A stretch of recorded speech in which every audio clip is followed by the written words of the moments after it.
Aquesta és la cara més amable que va deixar ahir la neu. Aquesta altra, a l'endemà, són les conseqüències d'una intensa nevada que va caure a municipis gens acostumats a aquest temporal.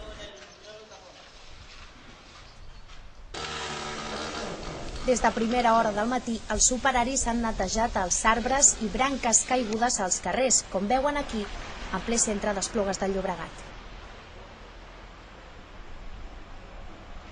A la ciutat, la neu s'ha fos durant la nit, deixant les carreteres circulables tret dels accessos a la plaça Mirella, al nord de la ciutat.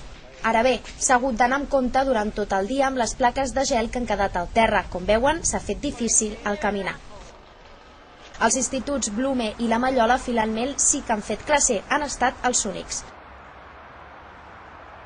Pel que fa al transport, tant l'Esplubús com el bus del barri han funcionat amb tota normalitat, com la resta del transport públic.